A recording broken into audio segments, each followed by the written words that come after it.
fahenina amby roapolo amin'ny fehezan-dalam-pifidianana dia mifarana androany manerana ny fokotany rehetra, manerana ny nosy ireo asa manodidina ny fanavaozana isan-taona ny lisym-pifidianana.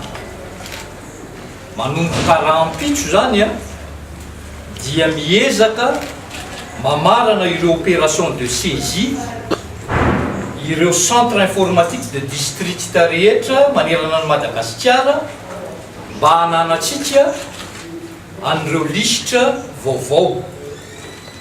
Dia ho fanajana ny 17 amin'ny fehezan-dalam-pifidianana dia ho amarininy ny commission électorale de district izany lisitra vaovao izany. Ary eto dia manamafy hatrany zahay ny antso atao amin'ireo namana mpanao politika sy ireo amin'ny firaisamonim-pirenena mba handray anjara amin'izany fanamarinana izany mba hampangarahara an'ilay lisitra.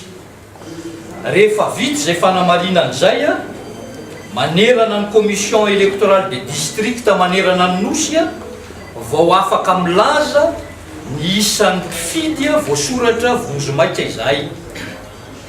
Ny isan'ireo mpifidy raikitra moa dia araka ny efa fantatsika amin'ny faha 15 ny volana aprily no hitrangitra izay zavatra izay araky ny fehezan-dalàna ny lalam-pifidianana manan-kery amin'izao fotoana izao.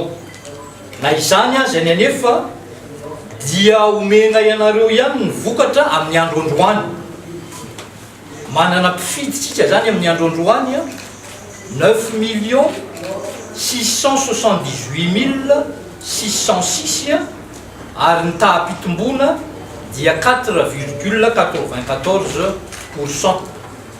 Ny amin'ny andro androany zay fa mbola mamarana ny opération de saisie zany ny centre de district, centre informatique de district rehetra manerana ny nosy dia vita zay zany dia omena ianareo tena exact zany amin'ity arretage provisoire ty dia misaotra betsaka anareo. Salama président. Se inona atao anse? Masaka namarina ny anarako anaty lisym-pifidianana. Tena fotoana mihitsy zao mandsosy ao. Ianao koa fanaova takazy manatona ny fokotany misy ianao. Amarino tsara raha tafiditra ao amin'ny lisym-pifidianana ny anaranao.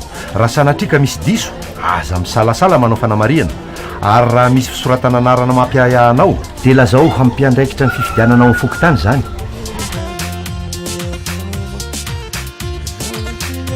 Entany koa ny manodidina ny fianakaviana sy ny namana satria rehefa marina daholo ny mombanao rehetra ao anaty lisym-pifidianana izay ianao vao afaka mifidy ara-dalàna. Za anaty lisym-pifidianana ary ianao